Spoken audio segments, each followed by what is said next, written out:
Good evening, everyone. I apologize for being late. It was just I had some stuff to take care of, so it was a lot. But anyways, I appreciate you guys being here. I will just go through a couple of things just to make sure that you guys can hear me from an audio perspective and see the video. I know there's two things that's wrong with the audio and video. Basically, one, my lips are moving, but it's not in sync with the audio. I know that, but it's a slight variance. I'm working on it. I'm gonna fix it soon. I also know that the video is also kind of soft. So those are the two things that I know of already. Okay, so that being said, so this is the Monday Critique Show. And on this show, what we generally do here is we critique two specific images. And we then basically bring on a guest, and that guest basically target a specific subject matter. And in this particular case, what we're talking about today is going to be 5 tips on how to photograph fine art nudes and portraits by Bryce Chapman. And I'm going to get into Bryce Chapman in a minute. He's going to give us a presentation, and then we're going to go into reviewing and critiquing those two particular images. So let me just show you guys how you could submit your images if you wanted to submit your images to be critiqued. So let me just switch over here to my desktop so that we could get started. So this is going to be the awkward part where I have to basically look this way so I could see my desktop. So hang on, guys. So let me just switch here to my desktop and show you how you could submit your images. And after that, we'll get into the presentation, and then we're going to start critiquing the two images. All right, so switch to my desktop here. All right, so here we are on my desktop. So basically, how you guys can submit your images, there's a group called Fine Art Photography and Modeling. The group is on Facebook. So if you do a search called Fine Art Photography and Modeling, you'll find the group that we have there. It's also, you also could put in the URL, Facebook/group/Fine Art Photography and Modeling, all one word, and you'll be able to get to the group as well. So once you get to the group, you basically would submit a request to join the group. And once you submit a request to join the group, you will get prompted with 3 specific questions. Now, if you don't answer those 3 questions, you're not coming into the group. It's that simple. But if you answer the 3 questions, you get let into the group. And once you're let into the group, you could just share your images just like you would in any other group, or you could submit your images for the Monday Critique, which is the show, right here on this particular pinned post that's at the very top of the group. And if you submit your images there like these other people did, your images will be critiqued in chronological order on the Monday Critique Show. Okay, so I hope that makes sense. So I'm going to switch back here to myself really quick. So that's basically how you submit your images. So just quickly here about the channel. If you're new here to the channel, basically this channel covers 4 specific things on this channel. We cover lighting, posing, composition, and post-production. We show a whole bunch of behind the scene footage for those 4 topics, and you could see those behind the scenes footage. And then I run 2 live broadcasts show every week.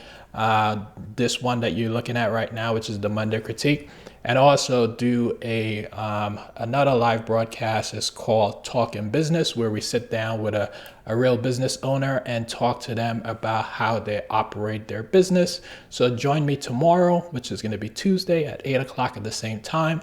And we're going to be doing another live broadcast, and that one is going to be about talking business. And then every week we put out a video, a behind the scenes video covering either posing, lighting, composition, or post-production, one of those 4 things on this channel. So with that said, I'm going to switch back here to my desktop, and I'm going to show you guys our guest work. So I was, hang on one second here, guys. I just have to get this thing up on my computer. this other computer, not my other computer, this computer here. All right, so let me just switch here to my desktop here. So our guest today, his name is Bryce Chapman.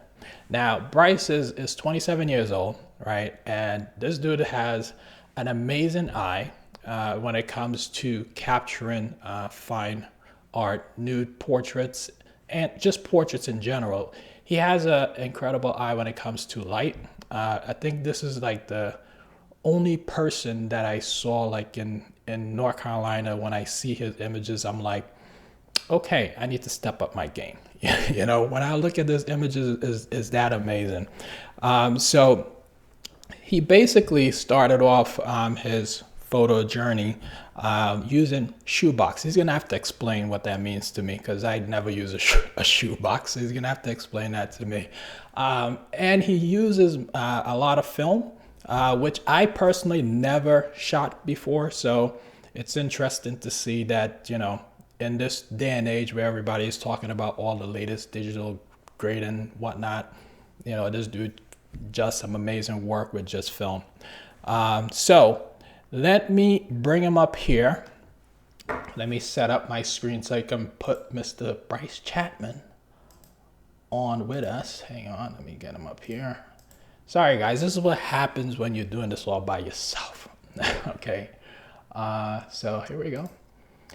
All right, so here you are, Mr. Bryce Chapman. How are you, sir? I'm good, man. How you doing? I am awesome. So tell us, give us a little bit of, you know, a quick 15-second elevator pitch about who you are, Mr. Bryce Chapman. Oh man, you put me on the spot. Who are Uh, you? Where did you start? um, like this is something I tell everybody. Like I started with crayons, man. Like when I was little, ever since I was little, what I used to do is I used to draw almost anything I could like think of or something that I would see on TV, right? Hmm. I would like I would watch football with my grandfather, right? And right afterwards, I would take a piece of paper from whoever. I would take my crayons, my pencils, and all that good stuff, and I would draw what it is I saw on TV. And from there, what happened was as time went on, I started drawing cartoons, and then I started drawing like humans. Hmm. And when I got to middle school, I somebody gave me a point and shoot camera, right? You know, the old throwaway cameras, Hmm. and I thought that was pretty cool, but I didn't really care for photography at that moment until I went to high school. And what I would always do is I would constantly draw stuff that the teacher wouldn't. She would she would give an assignment, and I would go like way off in left field and draw something completely different than what she wanted. Hmm. And she didn't have a problem with it at all because she was always like encouraging me to do what it is that I loved, right? Hmm. And so one day I would like she noticed that I would always take a look at photographs, and from those photographs I would always draw what it is that I saw. I would take like a picture out of a magazine, rip it out, or print a picture off the internet, and just draw it. And she asked me, she was like, "Why don't you do photography?" And I was like, I never had an interest in it. And so she showed me how to create a camera from a shoebox, right? Hmm. And from there, that's where my interest struck. So I took almost anything I could think of, and I would uh, take a photo of it, right? And as time went on, I got rid of the old shoebox because it started being a hassle.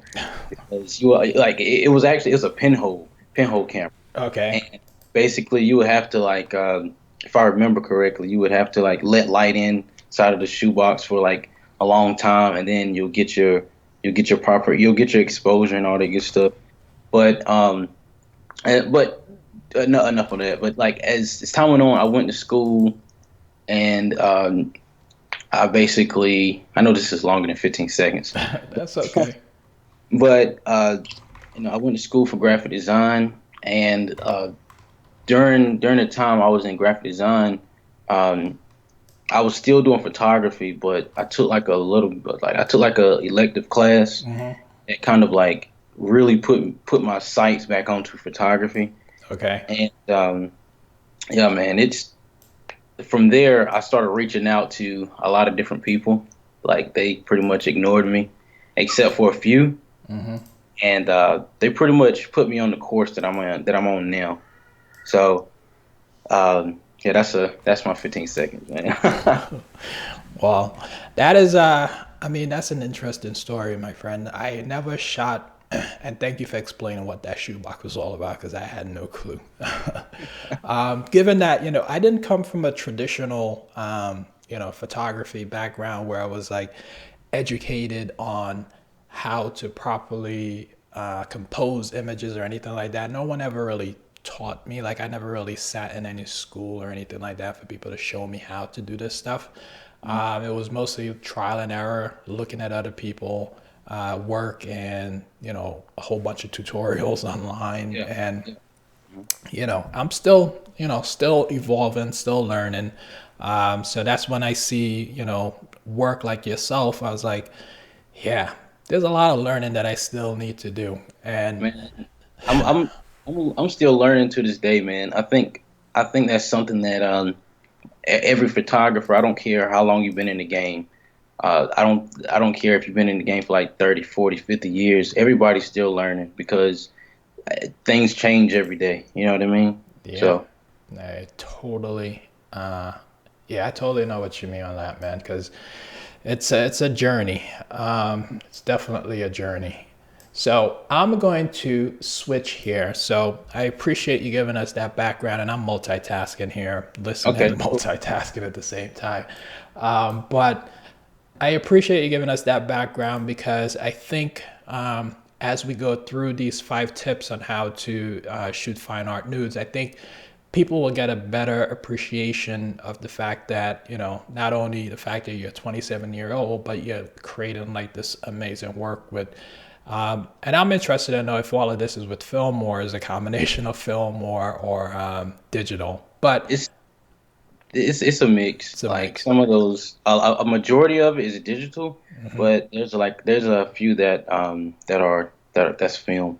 Okay, so we're gonna Yeah. get into that. So I'm gonna switch here to my desktop, and as we go through this presentation, so for everyone that's watching, so as we go through this presentation, if you do have any questions about the presentation, please drop those questions with a question mark or a question or the word question in front of your question, so I know that is a question, and then we'll go back to it and address those questions.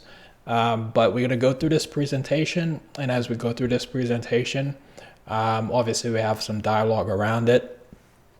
And then after the presentation, we'll go into critiquing the 2 images that were submitted.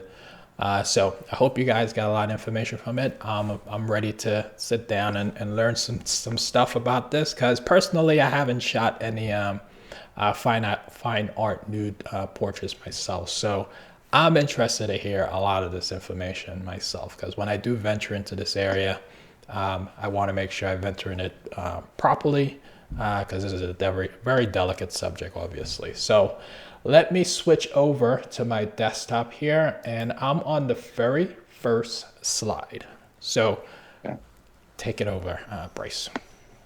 Okay, so it kind of this kind of made me think a bit when you were talking about like if I could come up with any tips or whatnot, and the, the 5 tips that I came up with were basically well, number one was trust and approach, light and composition, experimentation, inspiration, criticism, and like the very last, well, bonus one was contracts. I'll touch on that pretty briefly, but um, so one thing that I always like tell people is the number one thing when it comes to is I don't care if you're photographing somebody with clothes on or with clothes off. Like personally, this is just my personal thought. I feel as if that you should have the person's trust before you photograph them. Now, this might be a little different for people who shoot like a lot of celebrities because sometimes they might have like 5 minutes with them. But for me, um, every time I approach somebody about photographing them, I always try to make sure they trust me before I do it. And I'm on the third slide, the one with the pictures. Yeah, that's where I'm at. Oh, okay, all right. So, um, like I mentioned, like trust is like really, really important because what I've noticed is sometimes when people message me or if I'm like watching or whatnot, when people message me about they're like, how do you how do you take photos of these naked people? And I tell them the same thing, man. It's all about trust. So they're like, how do you approach them? And honestly, one thing I found to work really, really well is just be straightforward. Like be straightforward with the person. Let them know what it is that you do, what it is you're looking to create, and a lot of people, two things are going to happen. They're either going to say yes or either they're going to say no. And before I when I used to before I used to approach people, I would always get like extremely nervous because I thought that everybody that I approached was going to say no. Hmm. So I had to get out of that mindset and just start saying, "Am I allowed to cuss up here?" Not really. Okay, all right. Well, I used to I used to say "F it" and just approach people, man. And this slide right here is just a few examples of that. So I'll start off with the woman in the black and white who's sitting on the bench. Not the main black and white, but the Yeah, the one yeah, with the big hair. yeah, exactly. So I shot that when I had just really started shooting like well no no, that was back then, but with that this is a crazy story, man. This girl, I went to California and my friend he invited this model over, and actually she wasn't even a model. She was just somebody that was down to shoot with me. And when I first started talking to her, I told her what it was I wanted to do, and she was kind of kind of iffy. You know what I mean? She wasn't really down with it. Okay. And, and that's something else I want to talk about. If somebody's not down with it, leave it alone. You know what I mean? Yep. Um, However, with her, like there was such I don't know. Sometimes when you photograph people, there's like there's this vibe that you get. You know what I mean? Hmm. And as I'm photographing her, I put her in this light, and I'm like, you know what? She had a sweater on at the time. I'm like, you know what? I don't want to press you for this, so I'll just ask you again. Would you mind if I photographed you nude in that same position? Because the way she was posed, it just I don't know, it just looked so good. You know what I mean? And during the time, like I have been shooting for like 30 minutes to an hour, Hmm. and I told her, I mean, I just told her like, this is how I want to photograph you, and I think it will be really, really beautiful. Because the way the light was hitting her, I was like, oh my God, I have to photograph her like nude. But if she says no, I take my loss and just keep shooting what it is I'm shooting. And she agreed to it because of the way that I guess she told me the way that I talked to her. I was kind, and that's something that's really important too. And she really liked that. So I felt like there was a trust there, and so she never done this before, and so I got her to pose exactly how I wanted her to pose, and I just took the photo, and I showed her the back of the camera, and she nearly like flipped out. And from that day forward, I realized how important it was for people to actually trust you as you're photographing them. And hopefully I'm not getting too deep, but um, No, I but think I think these are the details that people need to understand because sometimes people just feel, okay, hey, I want to shoot fine art nude, but I don't know how to approach people about how to do this thing. So trust is like one of the a vital component that maybe some people don't consider. Yeah, yeah, exactly, man. And like I said, that's something that I learned on that day. It's something that like really stuck with me from that day forward. And about 2 years later, um, I came across the girl right here with the big afro, and it was almost the same situation.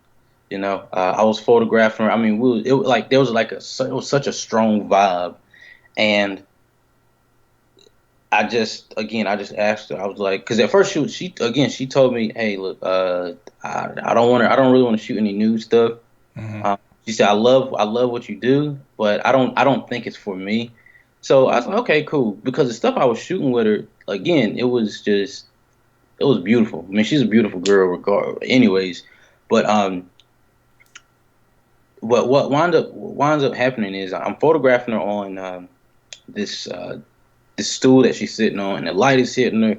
I mean, everything is just going perfectly. And again, I just asked her. I said, just like I told the other girl, would you mind if I photograph you nude? I know you say you didn't want to. However, like just the way the light was hitting her, the way the uh, the bounce was reflecting on her skin, it was just like it was beautiful, man. Like, and she said, you know what? She said, okay, all right. And that one particularly, I shot that one on film because it was just it was so beautiful, man. I had to shoot it on film, and it was my last frame on my roll. Wow. So I was like, oh my god, she's gonna let me do it. I need to make sure this is beautiful. And yeah, she tells me to this day like that's one of her favorite portraits anybody has ever taken of her. Um, but yeah, man, I love that photo. It's a beautiful portrait. I mean, Thank you. I look at it and I was like, sometimes people like, you know what? I want to remove the background and stuff. Like how you have the paper back there, Uh but it huh. just adds everything, like all the texture in this image. It just helps tell that amazing story. Like I look at her and I'm like, wow, what is? I'm not even thinking that she's nude. That's the whole thing about it. I'm not even thinking that she's nude. I'm just like, this is like an amazing image. When I look at it, and I'm just wondering what is going through her head. That's all. And, So, like sometimes I wonder that too, but I try not to think too much about it because if I try to like delve into people's minds too much, I might drive myself crazy. But again, that right there just shows it showed me how much trust can play a factor into photographing somebody. And the crazy part is like immediately after that, like we shot like she was down for like shooting nudes all over the place. And however, like that one frame was something that I was content with it, you know. But as far as like moving on or whatnot, again, here's another two other examples, man. The the dude with the glasses, right? Um, it's a funny story. Uh, with him, like it was pretty funny because where I photographed him at, and if I were to approach somebody and just say, "Hey, can I photograph you in the bathroom?" and because like it's crazy because there's this college I was at, and this light comes inside the college bathroom, and it's so beautiful, man. I know it sounds crazy, but the light is so I don't know, it's beautiful. And I remember also, you know what, I think this guy right here, he'll be like really really good to photograph in this light. And so what I did was you know I've been knowing him for a little while. And there was a bond there already. So when I asked him, I was like, I said, "Hey man, this might sound kind of crazy," and he knew I did photography. He says, "What is it, man?" I said, "Do you mind if I take your portrait?" He's like, "Yeah, he's like, yeah, that's fine." You outside? I was like, nah. I said, in the bathroom. She's like, what? Why you want to photograph in the bathroom? I said, man, look, the light is beautiful. Um, I promise I promise I'll create something really nice, man. You got to just trust me. And so he says, man, he's like, okay, all right. I don't want to be looking crazy, man. I want people to walk in, want to get my photo taken or whatnot. Mhm. So, we go in the bathroom. I hold up my reflector, and I just give him to relax, and I take a few frames, but like the very first frame is like the one that you see now, and I really like that. I really love that image. Um, but it's just simple fact when people ask me like, "Where'd you shoot it at?" They'll say like, "Did you use a green background?" I'm like, but I shot it in a bathroom. They're like, "What? He let you shoot him in the bathroom?" I'm like, yeah, he did. He let me shoot him in the bathroom. I'm like, that's crazy. But the photo looks good though. So that's the only thing I care about. I don't care about if the bathroom was stinking, or I don't care if the bathroom was ugly. But I found that light, and I thought it would look really really good, and I think it does. Yeah, I think that's one of the things that people will notice throughout the your entire series as we go through it here. They're gonna notice that consistency with where you find, the first thing you hunt for. It looks like is that light. Yeah, yeah. I'm always like honestly, no matter what it is I'm doing or where I go, I'm always looking. Like that's my number one thing. I'm always looking like even if I'm in a restaurant or something. Like I was in Waffle House like a few weeks ago. I was like, oh my god, the way this light looks in here, man. Oh my god, this looks so good, and it that kind of stuff sticks to me. And Mm. I'll write it down, and I'll say, at this time the light looks like this here. At this time the light looks like this over here. And I'm always writing, and I'm always like taking photos for references for the future. You Mm. know. So that's just how my brain functions at the time. And for the last image was a lot of people who follow my work. They know exactly who this woman is. Um, her name, her name. I'm not going to give her real name, but the name that everybody know her as is Miss Sadie. And for those who follow my work, they'll know exactly about this particular image. Um, I photographed her about a million times, right? Because she's a long time friend of my family. And for the longest time, I was thinking about photographing her, but I never got the courage to ask her. And one day I was just like, you know what, maybe she'll let me take a photo because there have been a lot of older people who I've approached and they've turned me down. I mean, it's crazy. But one day, I approach her one day and I ask her, like, Miss Sadie, you know what I want to do? She's like, what? I said, I want to take your portrait. You want to take my ugly picture? I was like, no. I said, no. Like, I just want to take your portrait, Miss Sadie. And she's like, when? Because I gotta look decent. I was like, Miss Sadie, look, I'm gonna take your portrait today. She's like, why? Why you gotta take it today for? I look horrible. I said, look, I love what you got on, and I really got to take your portrait. She was like, you know what? How long I been knowing you? She been knowing me since I was little because like she used to like make me Pop Tarts when I was little when she used to babysit me. Mm. And, I'll never forgive her. She burnt my Pop Tarts when I was little. so, um, so basically, now this is not the first image that I ever shot of her. This it's another image. If people go to my website, they go to like the section called collections and Mhm. click on Sadie. They'll be able to see it, the very first image. But this particular image, right here with her in the green, is her favorite image that I ever took of.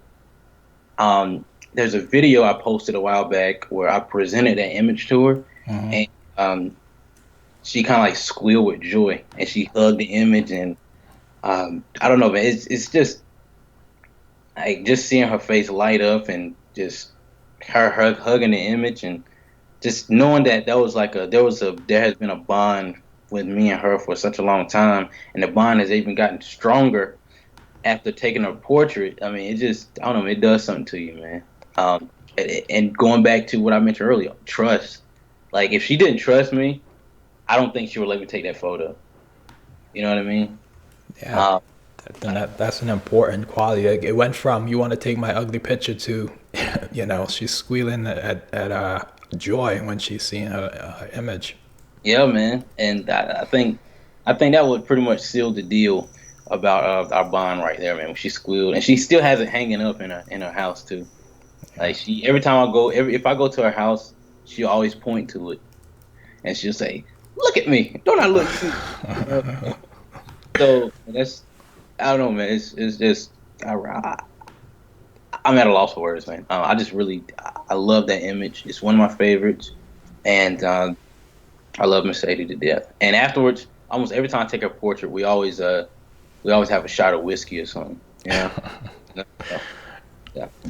It won't be, well, I wouldn't say all old folks, but a lot of people enjoy the little whiskey, I guess. Yeah, man. Yep. All right. So we're moving on to, I guess, we've been hinting at it, talking about it a lot. So now we're going to focus on the light Hmm. and, your composition. Okay. Well, honestly, man, like I mentioned earlier, like I'm always looking for light. You know, I'm always looking for light, color. Looking for um, something that just looks good. You know, I like to find a nice spot and think about if I'm going to actually need uh, artificial light, or will I just stick with um, the sunlight? A lot. It's always a 50-50, but I would say probably nowadays it's like 60-40. I'm either most likely I'm going to be using the natural light because sometimes I can be kind of lazy, but at the same time I don't want to I don't want to interfere with what the light that I'm given is presenting to me. Because if I like, for example, the first one, like the image with the lady up against uh, the garage door, if I were to add in strobes to that, I don't think that it would look the same. I mean, I could position my strobes to where I need them to be, but I mean, why mess that up? Because number one, I have the color, I have the light that I like, and I just why would I mess it up? You know. Yep. Um, So with actually for this particular image, man, I scouted this location. I had another location in mind, and that's something else I forgot to mention along with light and composition. I should have put light, composition, color, and scouting. And scouting is something that it's not my favorite thing to do, but I like doing it. Seeking certain colors for whoever it is I'm going to be photographing. Um, like this slide here. Like I knew the skin tone of the girl I was gonna be photographing, and I was just searching for the perfect spot to shoot her, and I came across this garage door, and I figured I said, you know what, I really like how this looks, and I went to this particular spot at the same time I knew I would be photographing her, and the way the sun was just hitting that door. And the way that green was just popping, I was like, "Oh my god, man! I have to use this spot." You Yeah. know. It So matches up her skin tone really nice. yeah, man, and and that's another thing. Like with me, I try always try to take that into consideration. Is like who it is I'm going to be photographing, and what colors would actually look really good.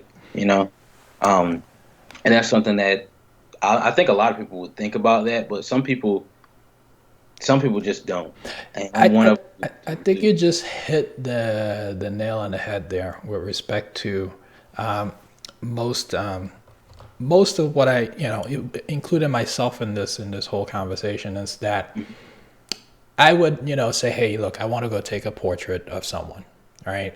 I pick up my camera, I, say, hey, meet me at, this particular location, right? And Hmm. I'll just go and shoot. I just shoot, right?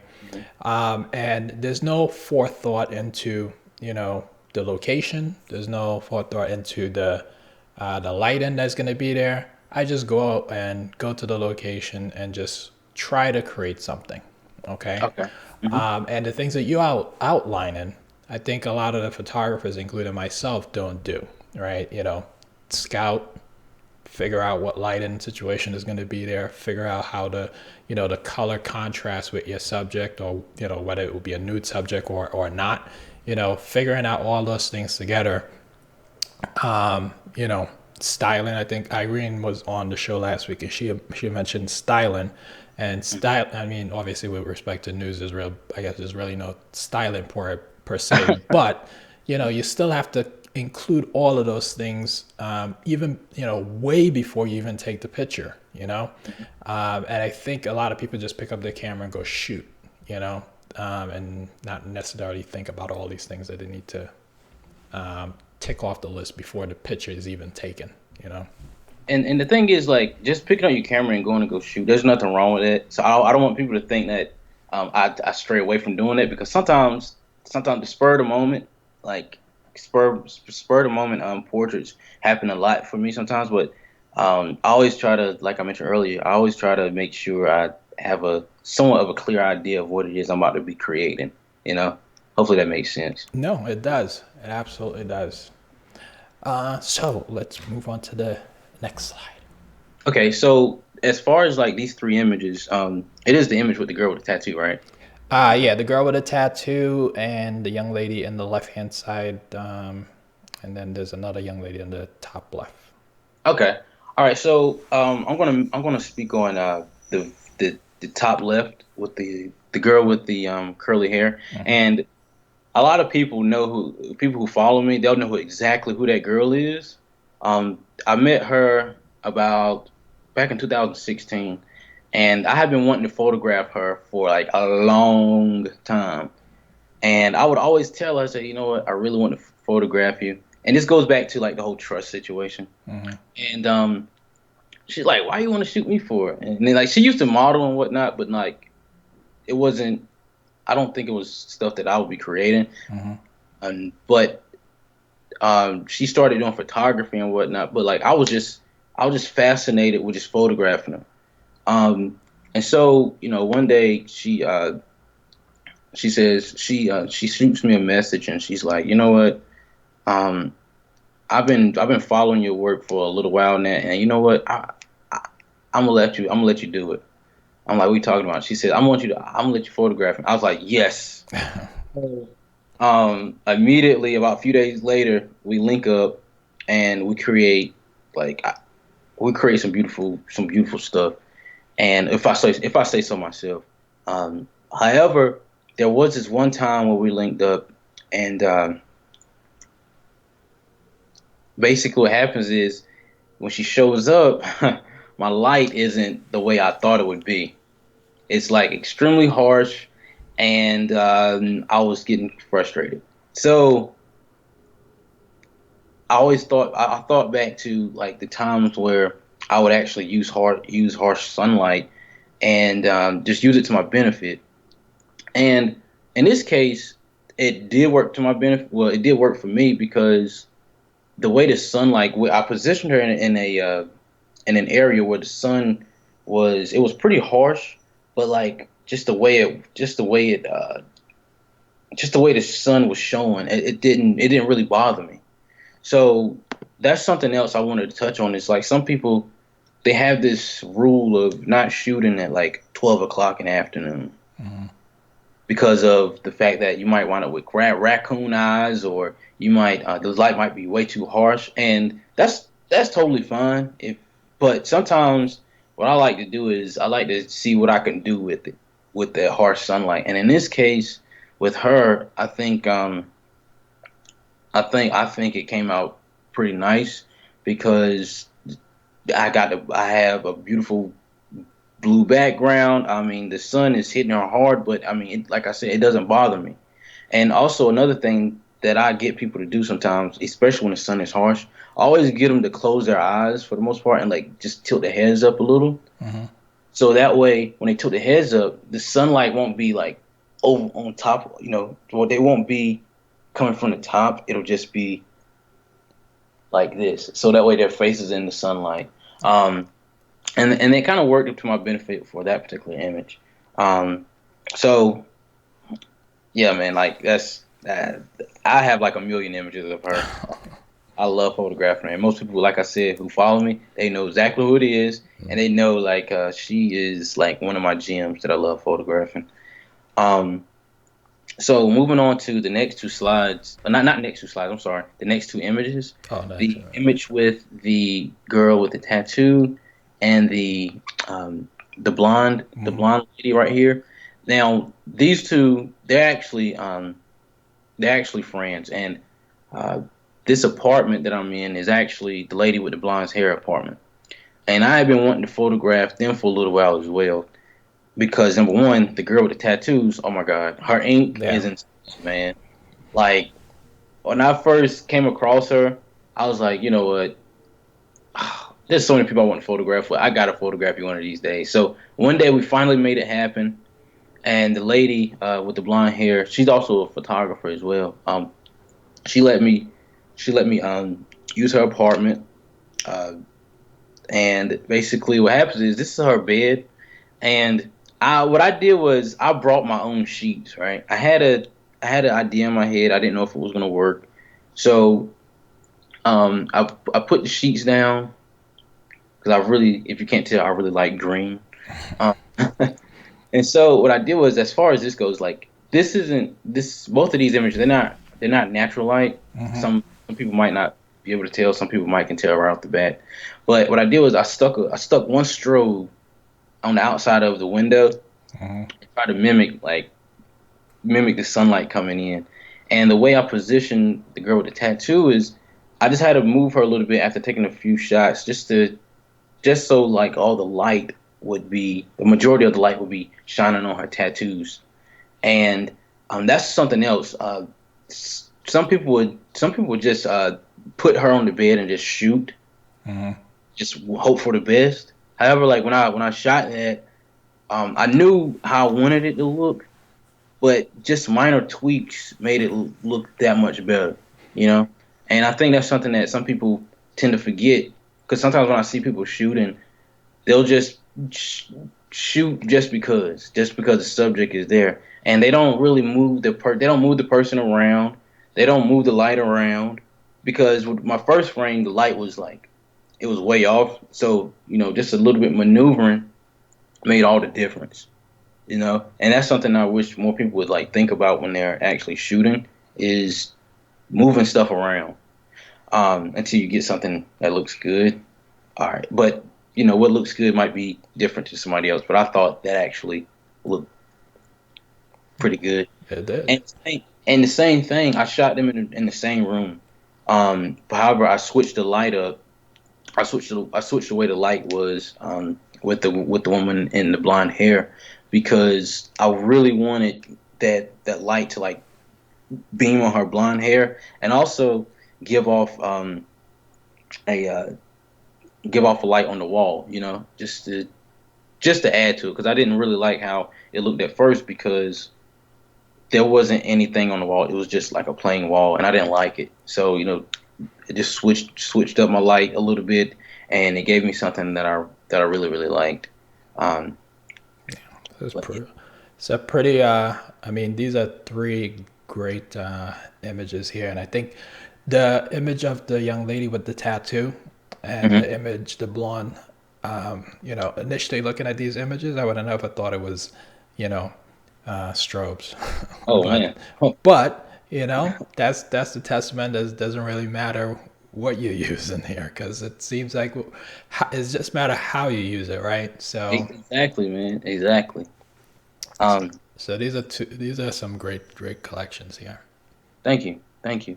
And again, like going back to like the whole color aspect, with the girl with the tattoo, I knew like how her hair was, and also the way her tattoos were. I knew that green would look good on it because if I use a regular white sheet, I think it would just look kind of cliche almost. Okay. I decided to go with the green because of like the colors of her tattoos, especially with the like the The red yeah the flower. reds and her and also her hair. So that's just something that I kind of thought of on the whim. But Complementary colors work really well with each other. So yeah, Thank you. that it works. Thank you. I appreciate it. All right. So going to like the next slide with the portraits. Now this is probably one of my favorite setups. Uh, and with these setups is all it is just pure window light, except for the last one. The last one is a little bit different, but I'll talk about the first two. Um, with this, with these two, I just used basically a window, but the first one, I instead of a window, it was just like an open door, Hmm. and it was I think it was like 1 or 2 o'clock probably with the very first one. However, with the way the light was coming in, I really liked how it was looking, and I didn't want to use any strobes. I didn't feel like bringing out my lights. I just wanted to keep it like really simple. And main thing I really wanted to do was just highlight like her face because she's so beautiful. And for that, what I did was I just used um a open door Hmm. and let the light come in. And then what I did was I put a white piece of cardboard behind her. I had somebody hold it and just let the light soak in. And then really subtly, that cardboard had like these flaps on it, and those flaps basically um, they kind of it's really subtle, but basically they brought out her ears because her ears were actually falling into like shadows. So Okay. flaps kind of like bounced the light back onto it, onto the side of her face. And also another thing, if people go to my site and they look at this image and they zoom in real close, you might see a picture of me and her eyeballs, and that's something else I really liked was like the catch lights in her eyes. It's basically coming from the sun hitting the cement behind me. Um, but that's that's one way how I like to use my light. And as far as composition goes, I kept it like really simple. Just focused on her. That's all. That's all I wanted. Just her face.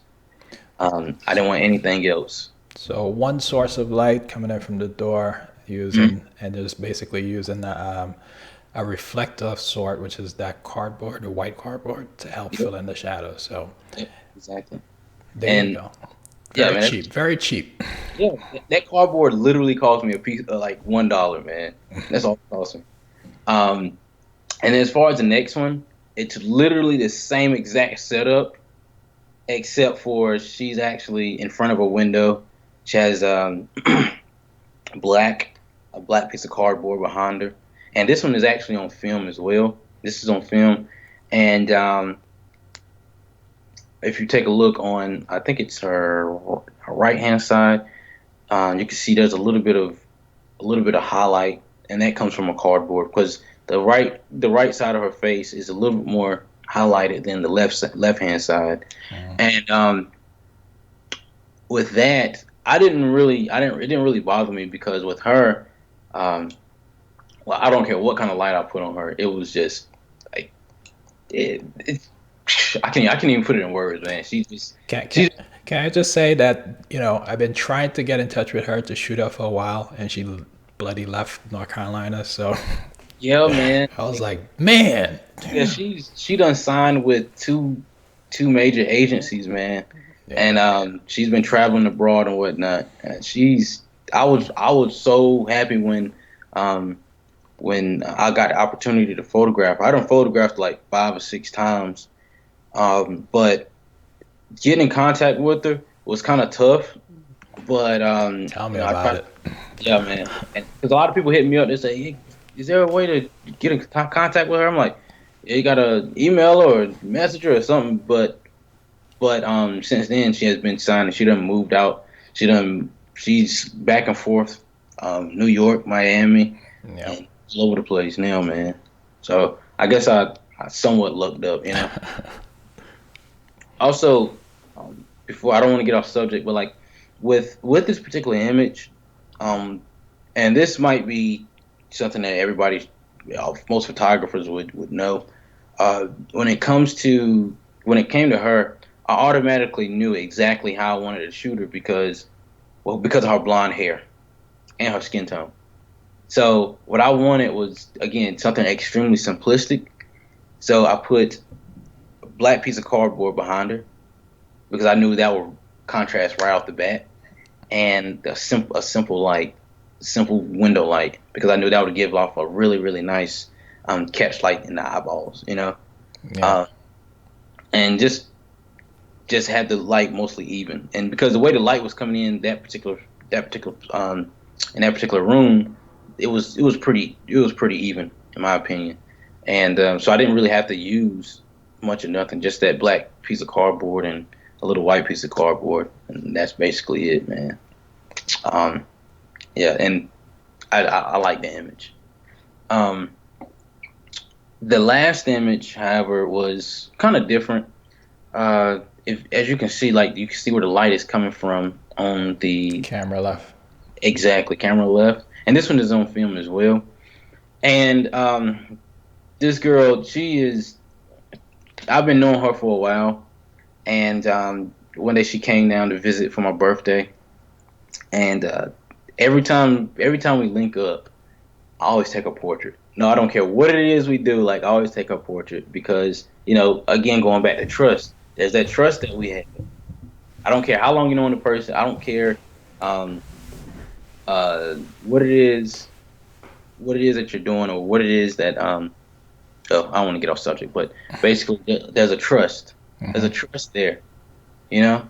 And but enough of that. So we're sitting there talking, and she's smoking a cigarette, and basically as she's sitting there, I see the sunlight. This is the first time I actually use this kind of setup. I don't know why it took me so long, but there's the sunlight coming in my apartment, and it's bouncing off of the door. And as she's sitting there smoking, I'm like, dang. I said, you know what? She's like, don't even tell me. I know what you're about to do. And so I said, yeah. So I said, let me roll up. Let me get my film in. And so as I'm sitting there talking to her, I just let her talk, and she's going over what's been going on in her life, Hmm. and she looks at me, and I said, don't move. And so I take the photo. But the thing is, to go back to like talking about the light or whatnot, even though this setup might seem pretty obvious, I don't know why I didn't think about it, man. Like all it is the sunlight coming in, bouncing onto the wall, and just bouncing back into her face. That's all it is. And I don't know why. Like I said, I don't know why I didn't think of this before. I'd never tried it before until I shot her that day. And I don't know. That's just I don't know. It's just I like how it looked, and that's something I think that some people should also think about as well. Like utilize your surroundings to create a light source. You see what I mean? Yeah. Because you can use you. I mean, if you don't have a reflector, some people will try to flip out because they don't have a reflector to reflect the sunlight. But if you find the right area, you can actually manipulate the sun into bouncing off of. It could be a wall, it could be a glass window or whatnot, and you get some really nice stuff from sunlight being low enough, you know. And I try to do that as much as possible nowadays. But yeah, that's just something to think about as well when Yeah. in terms of. One of the things I like to utilize is if you're outside on like the streets or something, you could use Mhm, the building to if the building has like a white wall and you're walking on mhm, the street, you yep. could use the building as the reflector, and then you could still get some nice hair light on the subject, so you could get like a two light setup if you would. Yeah, man. Yeah. And another thing before I actually move on, uh, no matter what, I would advise people to get two white reflectors, get some aluminum foil, and I don't want to say reflectors. I would say go get two pieces of cardboard like this, right? Let me see. Like two pieces of cardboard like this, And on one side, keep it white, and on the other side, well, it's not up here now, but put some aluminum foil on it. And you'll be shocked at the results you can get. And another thing to think about is when you hold your cardboard, it doesn't always have the sunlight doesn't have to always have to be behind the subject. The sunlight could be, on the side. It could be, um, you can put the sunlight almost anywhere, and you can use this. And then when you bounce this, you don't have to put it directly beside the person. You can the more you move it around, the more different you call it variations of light you can actually get. And I think that is something that I learned the hard way, because I would always use the sunlight as my backlight, and I would always get the same results without. I would always get the same results, and it was frustrating me. And then I started moving this sucker around a lot more, and yeah, man, I've been getting some pretty decent results with doing that. How much that cost you? Oh, this again, $1, man. $1, man. Now, I just wanted to point that out. And I love it. I love using it, man. There was one image that didn't make the cut, but I wanted to. I don't know why I didn't think of this, but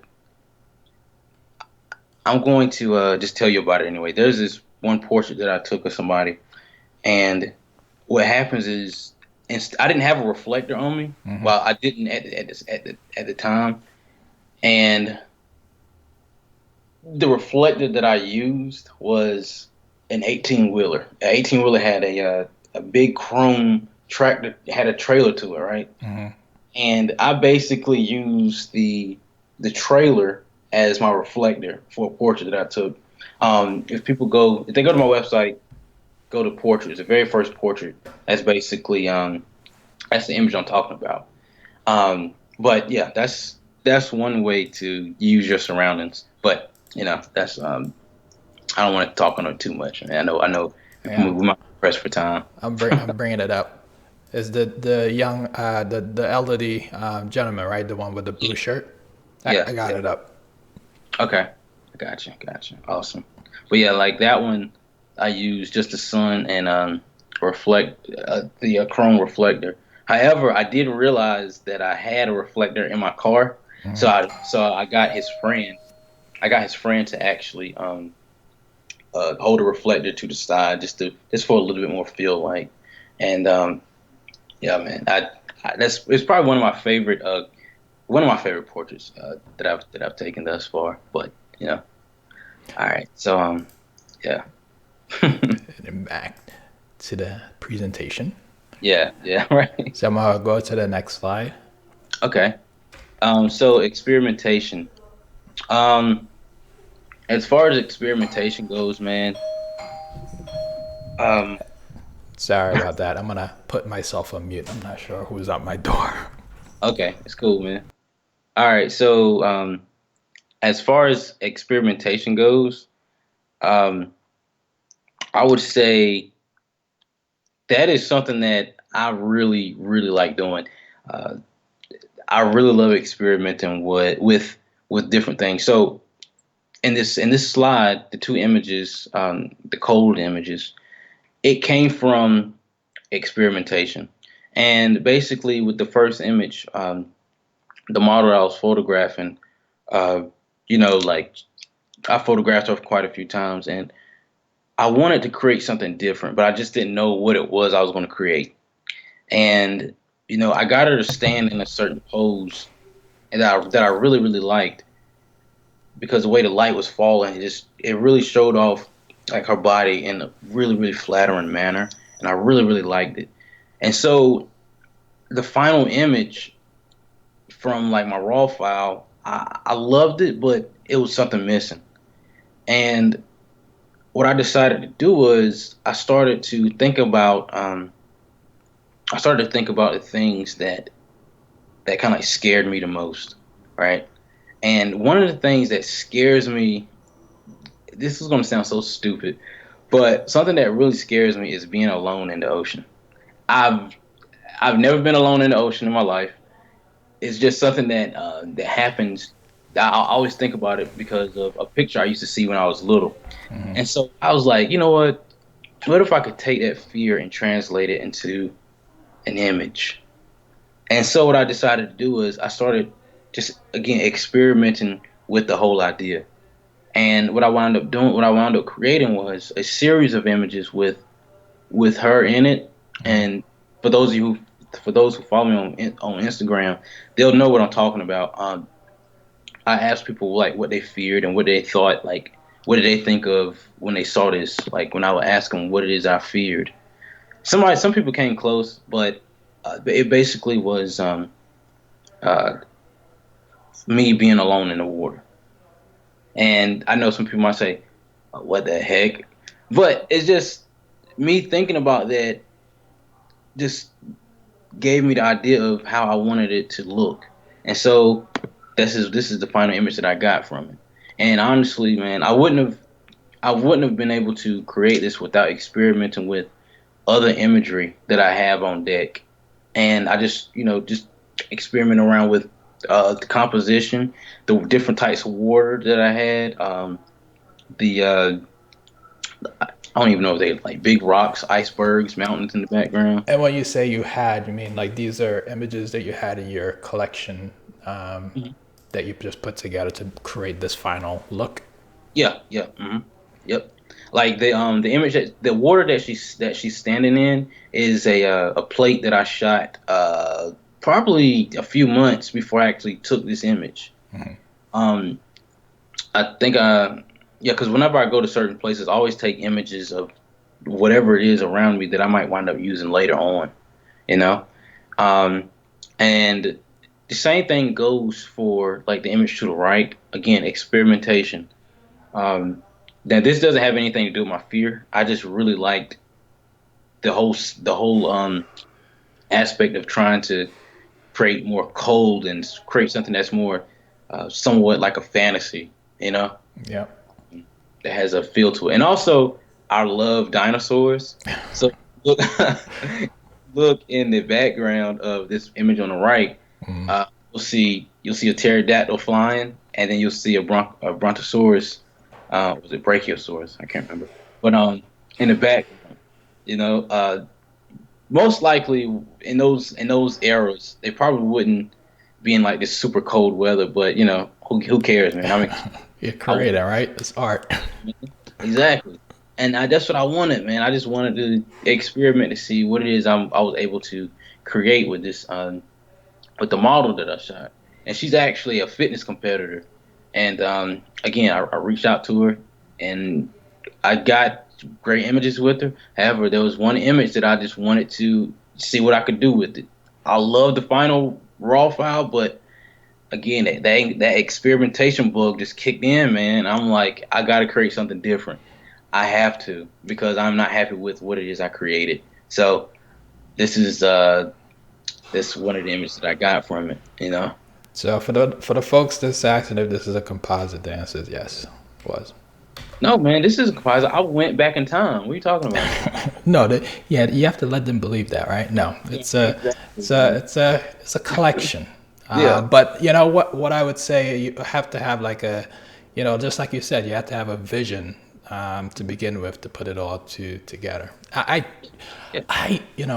I mentioned this in previous broadcasts. I just don't have that vision, and I always admire folks that could take something like this and put it all together to make it, this final product. So I always admire people that could do that kind of stuff. I'll tell you one thing, it ain't easy, man. Like I will sit and sketch stuff like all the time, man, and just see what it is that comes to my brain, you know. Um, yeah. All right, So, go to the next one. okay.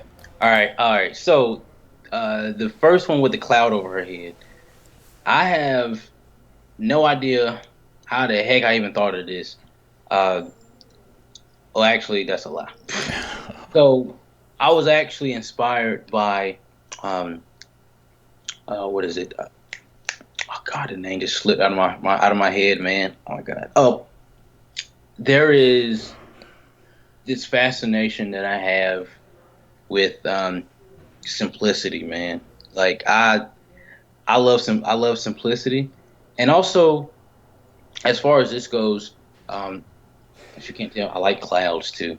So what I did was I took the photo of the model, and this model is actually the model from the previous slide, the very first image, and the cold image, Okay. and uh, we shot this stuff actually on the same exact day, and so basically what winds up happening is I see this image that I took of her, and I love the raw file that I got, but again there's something that was missing, and what I did was I cut her out and I put her in a studio setting, and I manipulated it to where how the light was falling on her. Hmm. Like I manipulated like the scenery, like the cloud, and then like that fake sunlight at the top, just to make it seem as if like it was lit like purposely like that. But again, like going back, like this piece right here was inspired by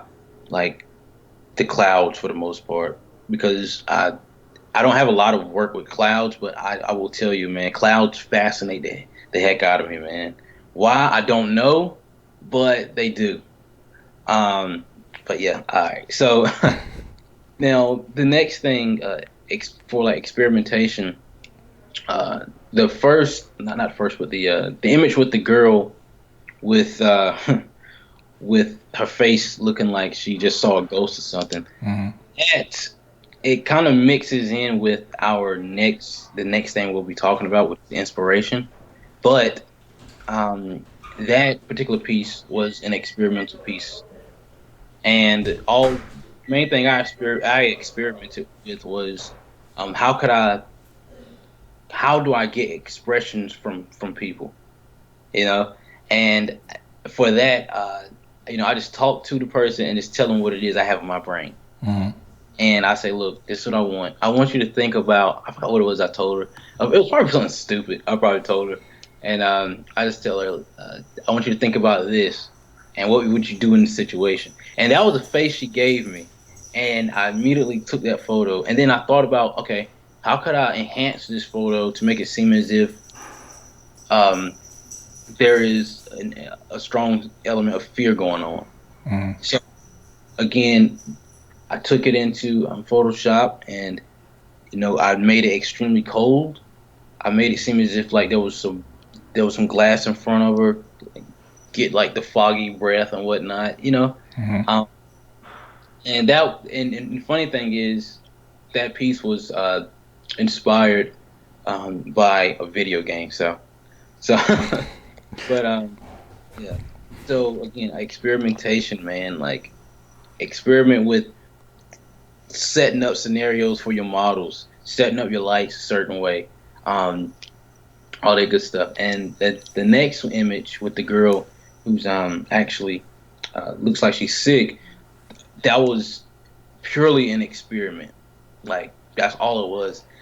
I have another fascination that I really like is I don't know if you ever seen like there are sometimes when you see advertisements where there's like somebody who looks like they're sick, and I was really, really intrigued by that kind of stuff. So I was like, I'm just going to experiment to see if I could come up with a way to create this.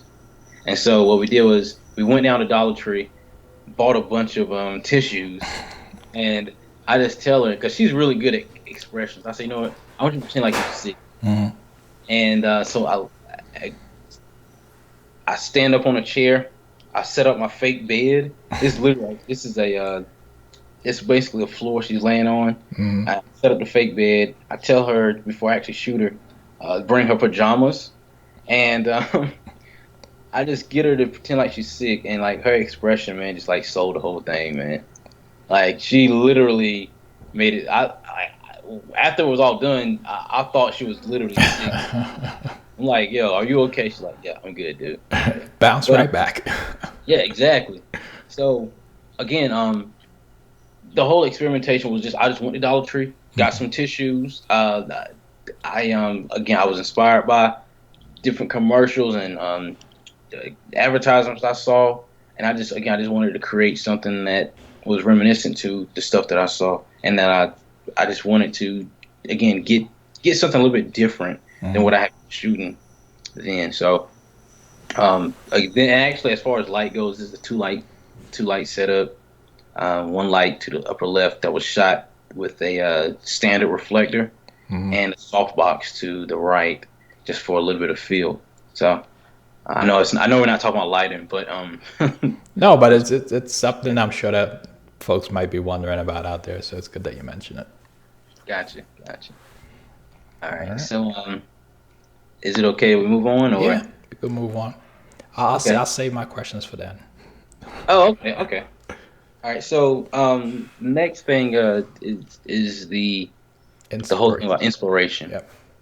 and like sometimes I find that I get inspired by a lot of different things. Like I mentioned earlier, a freaking video game. And for this particular slide here with these two portraits of this girl, this piece was inspired by a song by this group called the Cranberries. They have a song called Zombie, and I would listen to these lyrics a lot, and I always would envision a picture of a person they might be talking about, and I never saw the person that they're talking about as a zombie per se. It, I just really thought that like what my brain was processing an image similar to this in my head, and for the longest time, I wanted to create an image like that. So what I decided to do was, I photographed the model how I saw fit, and then again I went in post production and just created what it was that I saw. So this kind of ties in with experimentation, but at the same time with the way the music inspired me to create this, I guess it can fall under inspiration. So with this piece, I made it seem as if she was crying blood and her eyes were blacked out. Because when with zombies, some zombies like their eyes are popping out of their head, but I didn't want that. I didn't see, my vision wasn't allowing me to do that at all. So this is what I got from it.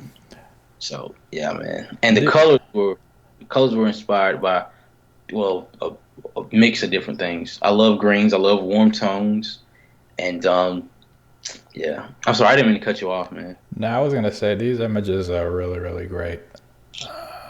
Yeah, these are some amazing images. I wouldn't.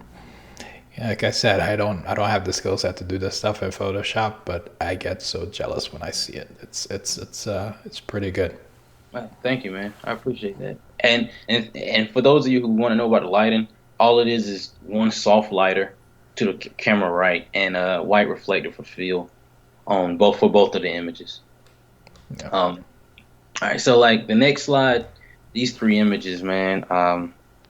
God knows. Okay. This whale, I know it's like a huge leap from creating something that's like extremely moody and dark to something like bright and beautiful. So like I mentioned earlier, man, like I get inspired by a lot of different things, and the whale image is actually, it comes from my childhood inspiration, man. Because when I was little, remember when I mentioned earlier that I used to draw almost anything I could think of, whatever it is I saw. When I was little, I used to draw images of underwater. I know, looking back on it, probably looked absolutely horrible, but the underwater, like the marine life, used to fascinate the heck out of me, man. Sharks, whales, just seahorses, all that stuff. It used to fascinate me, man. Like that used to be my life. Like the marine life, jungle life. And me and my friend, he used to have these books that we used to look in all the time. It would be like pictures of like different animals, but they weren't actually photos. They were like paintings people created. It looked so realistic, and I would always be fascinated with that stuff. Like I would literally go from that book, grab a piece of paper, and start drawing like underwater life and jungle life. And so some months ago, I thought about, I said, you know, what if, what if I went back and created something that was pretty reminiscent to what it is that I used to love. I still love it to this day, but um, so what I decided to do was I decided to create this piece with this with this whale here, and as far as like creating this, I kept it like really really simple because I didn't want to take away from the whale itself. So again, I went in post production. I mean, I shot the whale, put it in post production, and just played around with the things that pretty much represent like the type of environment that the whale lives in. You know, um, uh, I have another piece that I'm working on for this. And if people follow me on Instagram, they'll know what it is that I'm working on. But it's a way bigger piece than this, and it's a lot more to it. But yeah, man, I don't I don't talk on it too much, man. I mean, since we on the topic, how long does it take you to create these pieces? I mean, it all depends because some days, like especially if it's a personal piece like this, sometimes it could take it might take a few days. It might take a few weeks because sometimes I might lose inspiration. I might just like get busy, or I might think about creating something else because sometimes I'm kind of sporadic. Another idea might pop in my head. Hmm. Um, but for that particular piece, I want to say it took me about a day or two to create that.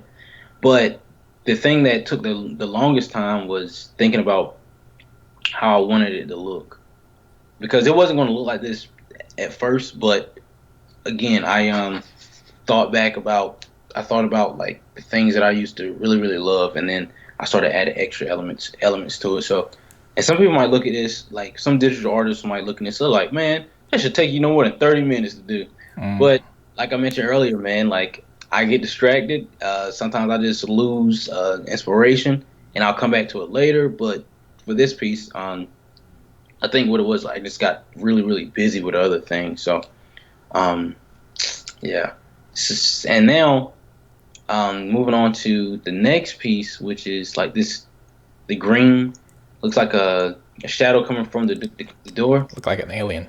Yeah, exactly, man. Now, that's something else you got to know about me, man. I love sci-fi. I love sci-fi, man. Well, And me and you could agree on that one. see, there you go, man. I love sci-fi. And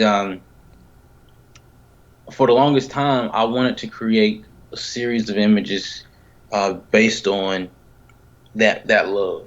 And so what I decided to do is I created it was three different images. And if people go to my website, hint, hint, um, Which is in the description below. If you look at the description, you'll see the link there. and there's a section on my site, and it's called what did I put it? It's projects. And if you click on it, it'll give you like different things. And if you click on where it says residence, you'll see the three images that I created. And basically, what it was is uh, the images are the images that I took. All of the images that I took. However, um, the alien himself was done by another 3D artist who allowed me to use his image. But I I was heavily inspired by movies, um, again, video games for that particular piece, and actually for the whole entire set, man. Like like I mentioned, I get inspired by a lot of different things, man. And when I get inspired by something, if I don't create it, if I don't write it down, I'll forget it. And that is something that I try to stress to people, especially when they get inspired by different things. I always try to get them to always write down what it is that you're thinking. Mm. Ways. I don't care if it's something minor, write it down. You know, and so what I did was I sketched out everything and I just created it, for that particular series. Um, yeah, man, I could go on about that, man. I love the sci-fi, man. I love it. I, Um, I just find it very interesting how you create all these concepts by just you know uh, thinking about it and then actually going out there and executing and creating it. Do you think like your graphic design background helps you with you know conceptualizing your ideas and actually bringing it alive with with the yeah, help of Photoshop? I think honestly, I'll be lying if I said it didn't, because when I first went into school for graphic design, I didn't know what Photoshop was. I just thought like the pictures that I saw on billboards and all this, I thought that's just how it was. Like people came out perfect and all this other good stuff. I didn't have a clue what Photoshop was. And when I got introduced to Photoshop, the class that I took, it was like a really fast class. However, um what wound up happening is this guy, he was there a year ahead of me. He realized how much I found Photoshop to be fascinated. I was fascinated by it, and so he gives me this book. He says, "You might like this, man. You just look into it and try the tutorials." Hang on, I have my pen and paper here. Hang on, Okay. make sure I write this book down. Okay. Go ahead. So the name of the book, it was actually a magazine. You might can get it at Barnes and Noble, but I don't know if they still sell them or not. But the name of it is called Advanced Photoshop Magazine. And what I did was I read that like I think it's like every quarter or whatnot, or I think it's every year they take the best tutorials from their 12 magazines and put them in one book along with a whole bunch of other stuff. And that's the book that he gave me. And I took it, and what I did was every single night, and you got some of my old classmates, they'll vouch for this. Every night in college, instead of me going home, I would sit at the computer and I would practice these tutorials. I would read and I would get frustrated. I would be crying because I was trying to learn something new. And learning Photoshop, it's not easy, especially with the stuff that I was trying to do. I didn't want to do the basic stuff no more. I wanted to push what it was I was doing to the next level.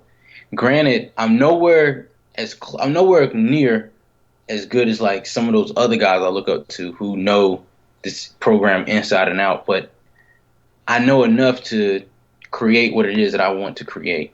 You know what I mean? Yep. And what wound up, like I said, like I was mentioned earlier, what wound up happening is I would stay until the school closed, and it closed every night at 10 o'clock, and that's how long I would stay, Monday through Friday until 10 o'clock, learning this program, trying to figure out what it is, how to do certain things. And so from that, going back to your question, so I think it does have a it does have an influence. My graphic design background does have an influence on some of the stuff that I create, even though like not all my images are heavily manipulated, but my images that are manipulated, I think it does go back to um, the whole Photoshop era of my life, I should say. Um, but yeah, man, as you can tell, I really like talking about it. So Well, I would think not only with Photoshop, but it would also help you with just the design aspect of it as well. Just designing, those images that you think about. It probably help you with, the whole, putting it all together. Which is the issue that I struggle with, trying to put that whole design in my head together. gotcha.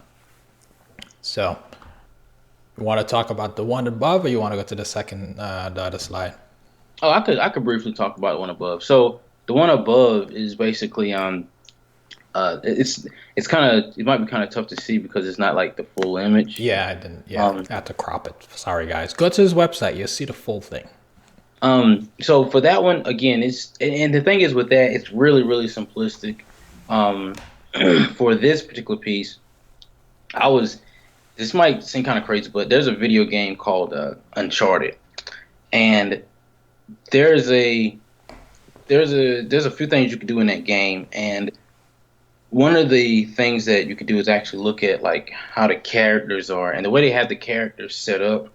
They have it set up a certain way, and I found it to be really really cool because I was like, man, I really like how they like their characters. I really like how they got them set up. So what I did was I took that inspiration. I was like, well, maybe I could try something like that and create it. And so basically, what I did was, I just had her standing on a rock, and the way she was lit fit perfectly for my whole idea for this. Because at first it was just going to be like really simplistic, and but I just felt like adding the rock and the flowers and whatnot would just add the extra punch to it, you know. Hmm. Um, and this actually, again, this piece actually ties in with experimentation as well, because at first, the first image that I shot over like that, it was outside, and I was happy with it. But as I look back on it, I was like, well, I want to do something different, kind of like with the girl with the cloud above her head. Hmm. And I just said, screw it. I'm just gonna try something different because I just wasn't happy with the first one. Like I thought I was happy with it, but I was gonna find out I wasn't. So taking inspiration I got from the Uncharted game, and some people who play Uncharted who might be watching this, they might be saying, how the heck does that inspire him to do that? But it just did, you know. But um, yeah, man. And plus, I just really love how the light was hitting her. Anyway, so I figured I can take advantage of that. But yeah, man. Yeah, that's It's a beautiful image, man. thanks, man. Appreciate it. One Um, I'm next sorry. next slide. Yeah, yeah. So the last slide is something I'll touch briefly on, and basically what it uh is criticism. And the reason I use this image uh for this particular subject is because of I showed this image to a photographer, and when they looked at it, it was a photographer that I liked, and when they looked at it, he was like what the hell? He's like, what the hell? That image of that girl, that's ugly. That is absolutely ugly. Why would you shoot something like this? And it didn't like resonate with me why he would think that, because he was a beauty photographer. Hmm. And this isn't a knock on beauty photographers at all, because I have some I have friends who are beauty photographers, and they are freaking phenomenal. And when they look at this image, their opinion is completely different. They love it. But this one photographer, his criticism was the fact that if you want to be, he told me that I should be shooting beautiful girls, and also he just really drug it through the mud, you know, Hmm. and and it almost ripped me to my core, man, because I love the image so much. And what I wanted to tell people is like everybody's gonna have their opinion on what it is that you create. I don't care what it is that you do, somebody's gonna have their opinion on it. Somebody might love it, somebody might hate it. Um, everybody's gonna have something to say. So the thing is, though, even though that kind of like ripped me to my core almost, his criticism, Hmm. I didn't let it stop me from creating more imagery like this. I actually have a whole entire series just like this, and people really like that series. So basically, as you can tell, that his opinion, in my opinion, is pretty obsolete. You know, most opinions that people have are pretty much, to me, anyways, something can be obsolete. However, one thing I would tell people is be careful who you get to criticize your work, or be careful who you listen to when it comes to criticism.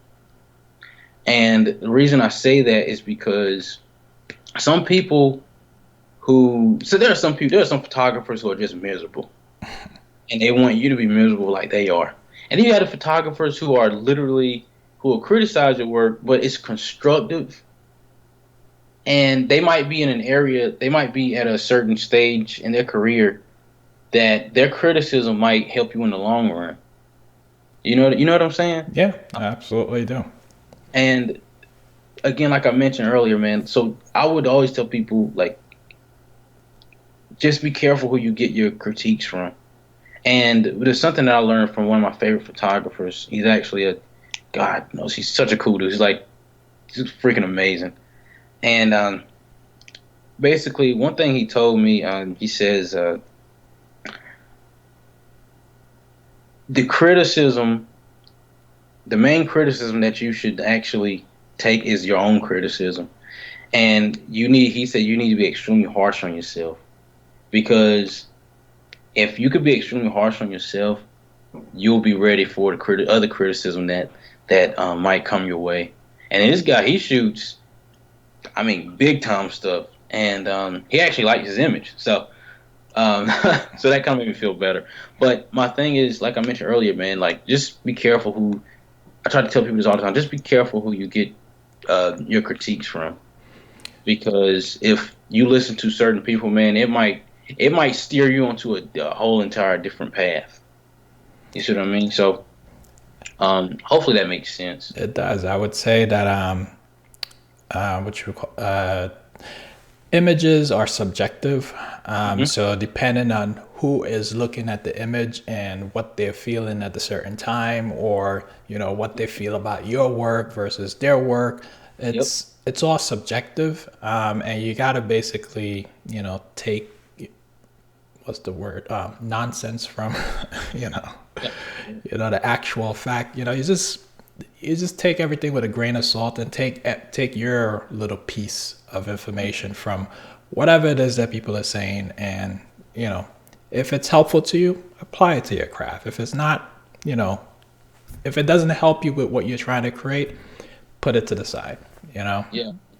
And just to touch on that for a second, one thing I have noticed is sometimes I showed my work to another photographer one time, and in a way, as I listened to him, he was trying to conform what it was that he does and put it on me, if that makes sense. So basically, Yeah. he shoots a certain genre, and basically, when he was giving me a critique, he was trying to basically get me to almost conform my work to what it was, the type of stuff that he shot. So that's something else I would tell people to be careful of. Again, be careful of who you get to critique your work. So yeah, man, it could be kind of crazy, man. But it is what it is. It So is. I agree. So move on to the last slide here, and I think this is the bonus one that's really yeah, really important. yeah, man.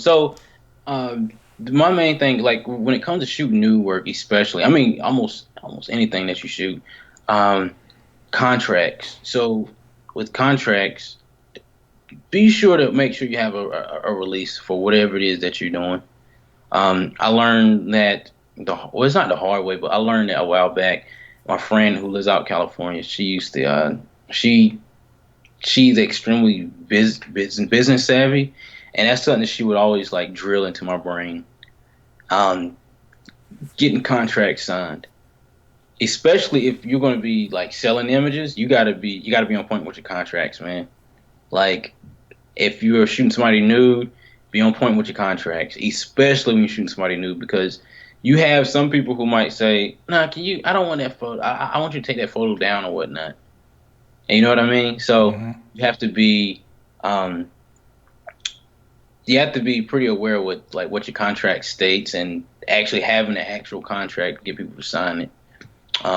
But that's mainly it, man. Like just look into model release forms. There are apps where you can download for model releases. You customize it yourself, um, and you got some apps that with some of those apps you can take a picture of who it is that you're getting signed a contract. I know the app that I use. I know they try to make sure you have a witness there who signs along with what after the person signs. Is it Uh, easy release? yeah, man. Yeah, I use Easy Release. There are quite a few different ones that I know a lot of people different they use, but My main thing, like I said, just make sure you get people to sign those contracts. Like that's really important, man. People, models, when I shoot models, they always ask me, why is it that you want me to sign this contract? Didn't we just shoot last week? I'm like, yeah, we shot last week, but this is a different setup. I just need you Like, to sign this contract again. exactly, man. Yeah, that's pretty much it, man. Like, make sure them people sign those contracts, man. All right, guys. So here we are at the breaking point. This is if you guys have any questions, well, first of all, thank you, Bryce, for that presentation. Yeah, man. I think I sat down there and I got so much information from that from your presentation that I could take now and apply to my craft, and I'm hoping that people who are watching right now could actually apply to their craft as well. So if you guys have any questions about the presentation, you could put those questions in the chat right now, and we'll get to it. Just put the word question in front of it, and we'll get to those questions. In the interim here, I just wanted to take a quick break, and while you guys are trying to come up with your questions, and I wanted to just talk about really quickly. I'm trying to bring it up here as I bring talking. I wanted to bring up our photo walk that we're going to be having in Las Vegas, and I'm trying to bring it up here. By the way, you going to the WPPI? Not this year. Not this year. Not this year. I know of quite a few people who are going, but I got different plans, man. Yeah, this is my first year going. Nice. So I just wanted to bring this up here.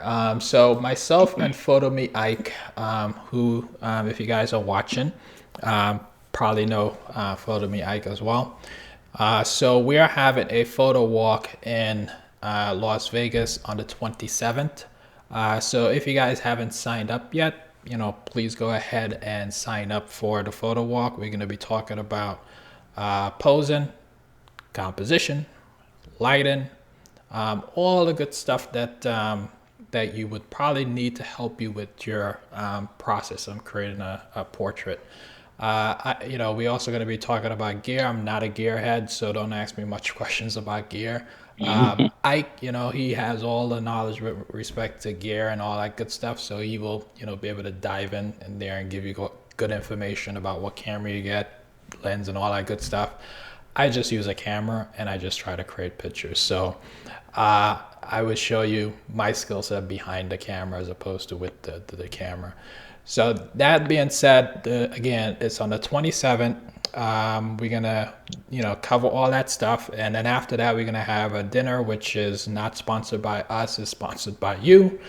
You will pay for your own dinner, and we'll have a dinner, sit down, and I think Ike is thinking about whatchamacallit. He's thinking about doing a photo shoot like after, which the night photo shoot. I don't know why I was struggling to come up with the words. Night photo shoot. So he's trying to do a night photo shoot as well. So afterwards. So if you guys are interested, please go ahead and sign up. And I was looking at the chat at the same time, and I saw one question that popped in here for Bryce. Bryce, where are you located, and do you travel much? That's coming Um, from DMAC. okay, well, I'm located in North Carolina, a small town by the name of Washington. If you live in North Carolina, most people know it as Little Washington. And as far as traveling goes, yeah, I do travel. Uh, I'm actually heading out west in March. I'll be in Las Vegas and Los Angeles, well, California in general. Uh, yeah, so yeah, I do travel, man. Nowadays, I travel a bit more, and I'm trying to like expand what it is I do up north more so than out west. But yeah, man, I'm just trying to get all over the place, you know. So yeah. There you go, DMAC. So another question coming from my man Flint. That's his name. Does he shoot weddings, meaning you? Do you shoot weddings? What is your choice of gear? I don't shoot weddings, man. I do not. I've shot a couple weddings as a second shooter, and I come to a realization that shooting weddings is not for me. Not at all. Some people make a living doing it. Some people are incredible doing it, but it's just not. It's not for me, man. Not for All right. So we're gonna switch gears here, guys, now, and we're gonna jump into the photo critique. So I basically seek out to basically find this particular fine art nude picture. I don't generally critique fine art nude pictures because I personally have never taken a fine art nude picture before. So I find it, I was, when I can't pronounce his name, Atalio submitted this image, I was basically very hesitant to do anything with it because I felt I wasn't going to be able to do justice. So, I reached out to Bryce, and I know he is a pro at this stuff, and I know he could probably do better critique on this than I probably can, at least based on his experience. Yeah. So let's, generally I would start out with the critique, but given that, I would just listen to this one. So Bryce, just as a reminder, me. the way we critique these images, and you could add to it because Irene actually, when we were doing this last week, she added one additional category to it, which was styling. But there's no styling here. But if you would like to add an additional category, you can. But what we do is basically we focus on light first, then the posing, then composition, and then post-production. So we kind of critique it in that order. Because when I view an image or try to create an image, that's the way I look at it, but not necessarily the post-production per se, but the lighting, the posing, the composition, those are the three things that I look for with respect to creating a portrait, and then everything else just follows after that. So that being said, let's start out with the lighting in this particular image. Can the people see it? They can see it. I'm looking at the Atelio image DP, Atelio DP. Okay. So before you go, let me just tell everyone how or what he used to shoot this image. So basically what he used to shoot this image was the Sony A7R11. I don't know if there's a camera that's A7R11, but that's what he said. With a 90 millimeter lens. So that's what he used, and he didn't submit anything else about what he used for this particular shot. So that is it. So Bryce, take it away with respect to the lighting. Okay, so in terms of lighting, honestly, man, like, I'm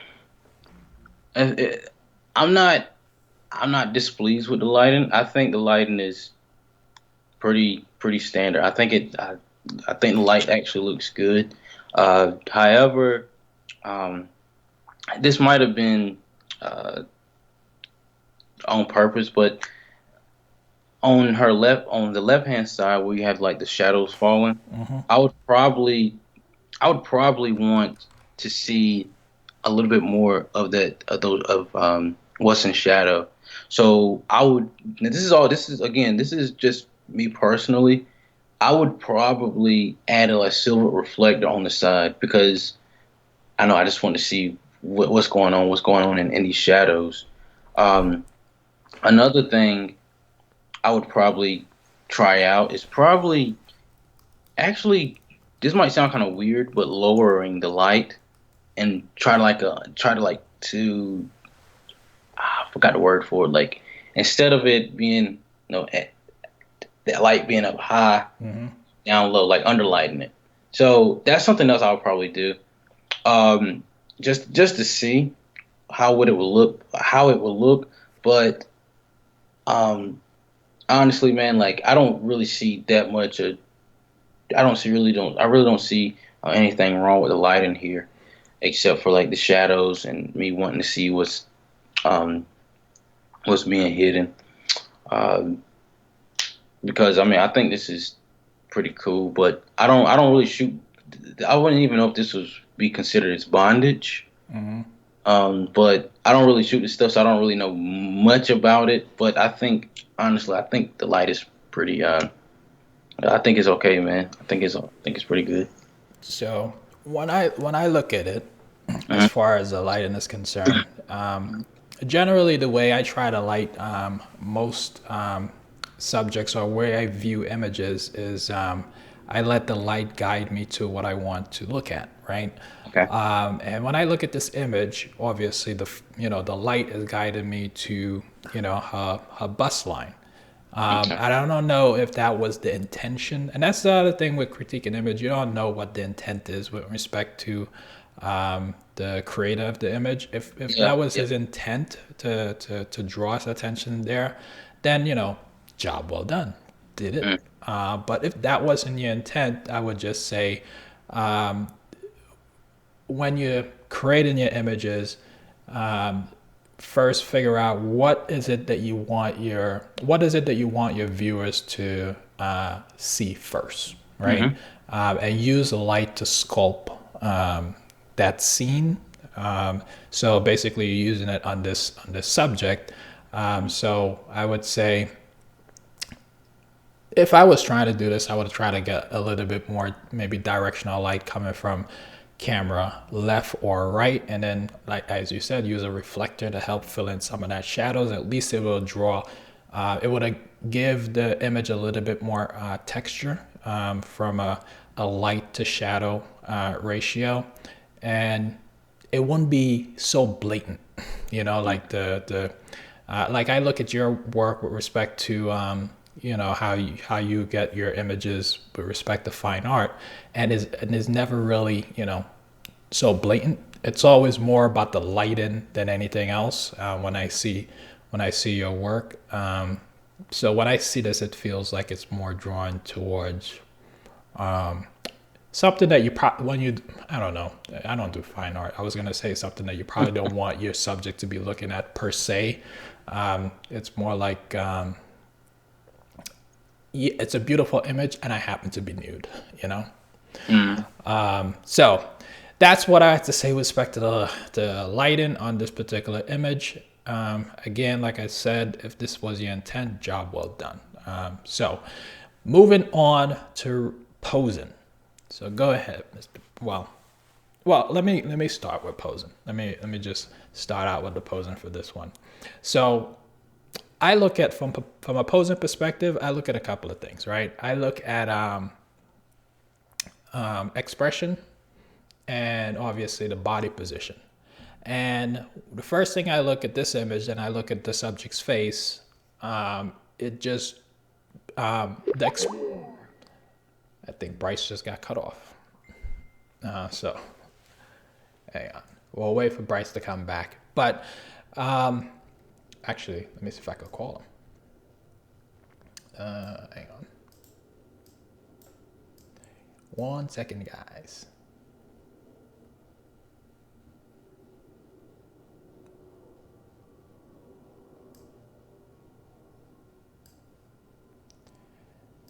Hang on.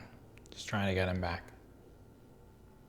I think his internet might have crapped out, so I don't see him online, so I'll wait for him to come back. So let me just continue here with respect to the posing on this particular subject. So like I said, I look at the expression and I look at the, oh, he looks like he's back on. Hang on.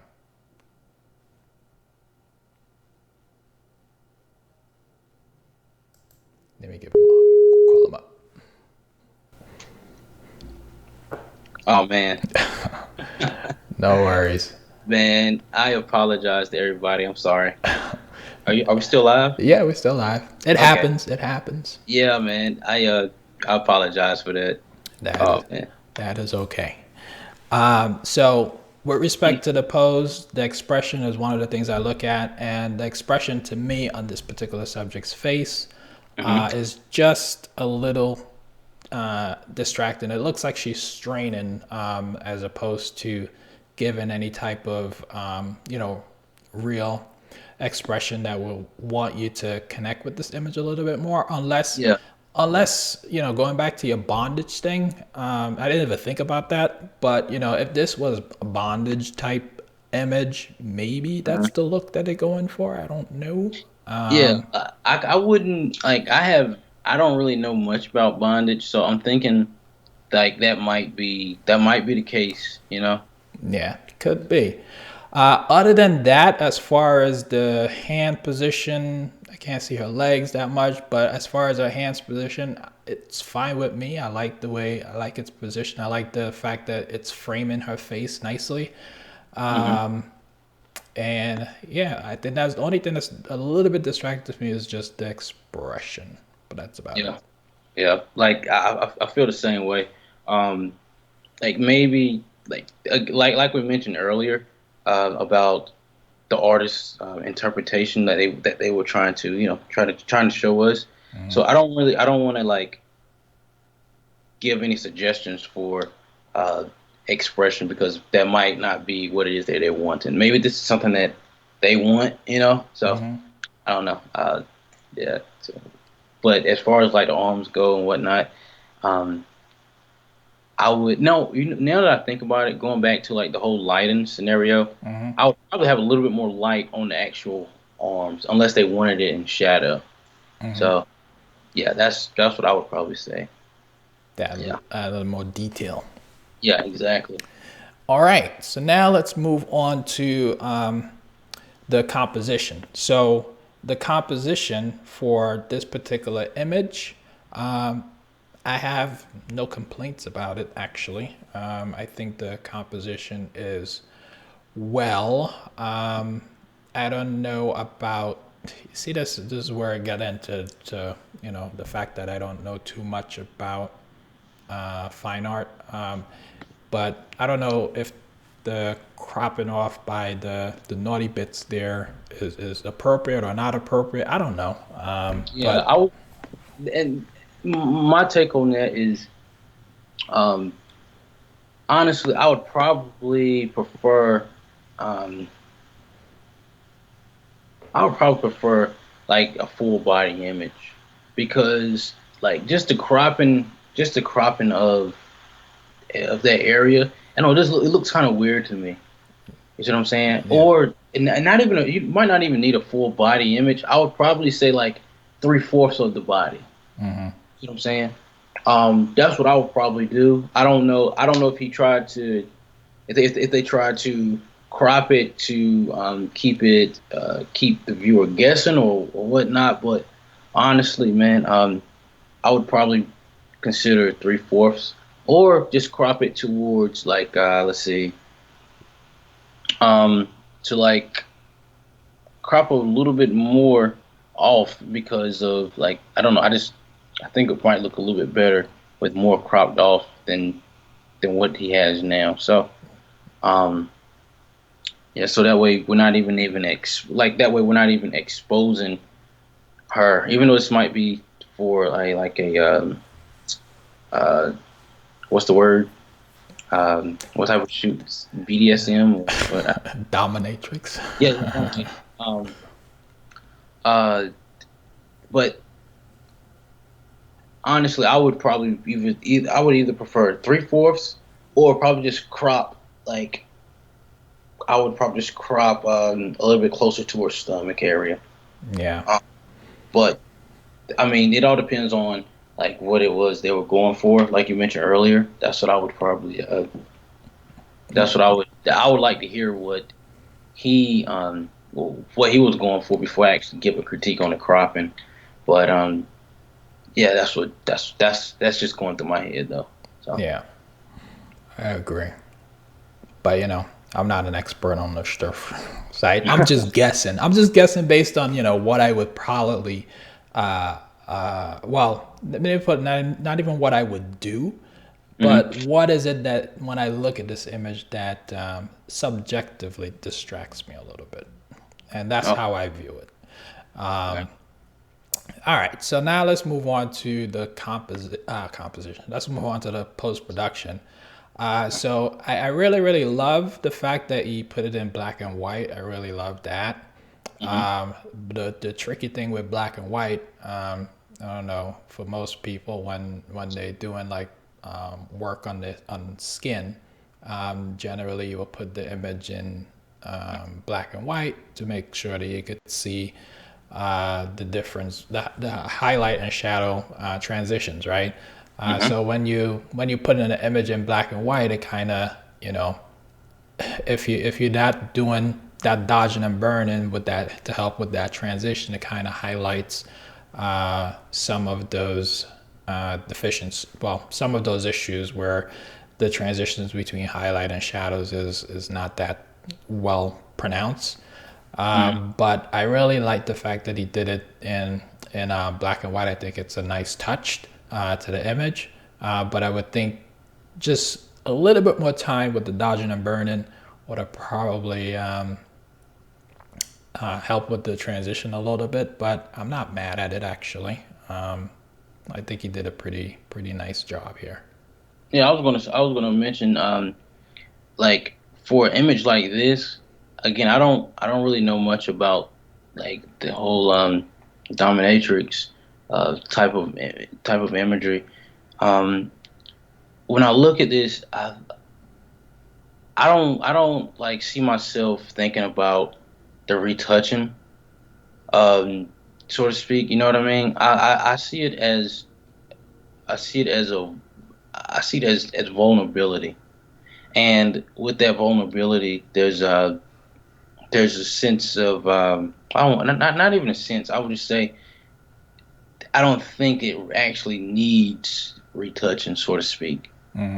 Um, I think that might be, from what I'm seeing, it might be like his goal to just like have the woman vulnerable, like with all her flaws and whatnot, all while being chained up or whatnot, you know. Good But that's just point. how I Good see it. point. However, as far as the black and white touch goes, I think that was like a really good choice. However, me being like me, like when it comes to creating black and white imagery, uh, I like my stuff a little bit more contrasty, and that's again, that's just a personal thing, man. Um, I I would like to see a little more contrast with this. Not even too much, just a tad bit more, and that's just how I would see it, you know. So. That's all I got to say on that. Awesome. That's definitely two different viewpoints, which is good. Yeah, yeah. It's definitely good. All right, so now let's move on. So, guys, if you have any questions or you view these images differently than we do, please drop those comments below so we can have a conversation about it. So, put those comments about what you think about these images as well. All right, so moving on to Max Fire. Now, Max Fire is no stranger to the Monday Critique. He submitted multiple images before. So with this particular image, he shot this with a Nikon D90 with the Nikon 50 lens 1.8 at f2, and the shutter was at 1/125th, and his ISO was at 500. And let's look at what we have here. So we don't have a fine art nude image, but we have a wonderful portrait that I think it's a wonderful portrait. So we're gonna start out here with the lighting on this particular image. I really, it's really hard to critique this image really because I think it's a really, really, really awesome image. So to critique this would be a lot of nitpicking. Yep, yep. So I'll just say overall, the lighting on this image is great. It's amazing. And if I had to nitpick, the only thing I would nitpick is about just dropping the light a little bit on her shoulder, and that's about it. But I don't have much else to say with respect to the lighting. So I think it's great. Yeah, man. Like honestly, when I first saw this, um, I didn't take a look at like the settings or whatnot, but when I as I looked at it, I figured this would be like in the f2 range, and but that's something else. But as far as like the image. goes, as far as lighting goes, man, like honestly, dude, like this is beautiful, man. I I love this. I love this, man. I love the light. I love the catch lights. I think did an excellent job filling in the shadows. Uh, Man, this is God. I love it. That's all I can say, man. I Yeah, love yeah, it. it's a great image. Yeah. All right, so moving on to the posing. So as far as the posing, I guess the only thing we can talk about here is the expression on the subject. Mhm. And I love her gaze. I love the gaze. I just Yep. it is. I think it's just appropriate for this image. I don't even know if it would. Yeah, I just would say it is very appropriate for this image, and I kind of because it really forces you now to actually look at the subject's those cracks all on her face and stuff like that. It really forces you to look at that as opposed to looking in the subject eyes. Because I think if she was straight on to the camera, I think you'll probably more focus on her eyes than the whole texture that's on her face. So I think this is very appropriate um, for this image. So I really have nothing to say with respect to the posing. This is, Me either, man. I don't like you pretty much hit exactly what I was going to say, man. I love the pose. I love the gaze. It's it's so I don't know. It's extremely subtle, yet it works extremely well. You know, yep. I this man. This is just beautiful. I think I, that's going to be our consistent theme for as we go through the next two. yeah, man. I love it. That's mainly it, man. That's like So now moving on to the composition of this particular image, and again, like the previous two comments, basically, I have no suggestions with respect to the composition. mhm. It's spot on, at Okay. least in my So opinion. now, as far as composition goes, there is one gripe that I have, and it's really it might this might was done Hmm. might have been done on purpose, but like something that I learned a while back when I was starting to shoot a natural light a lot. Hmm. This is like back in 2010, and I always came to the issue of opening my aperture extremely wide, and even though I was shooting extremely wide, one of my biggest issues was getting everything in focus, but letting everything else like fade Hmm. um, into a shallow depth of field. Now, I'll be honest. I love this image as a whole. The only thing that is killing me is her other eye being Not out in of. focus.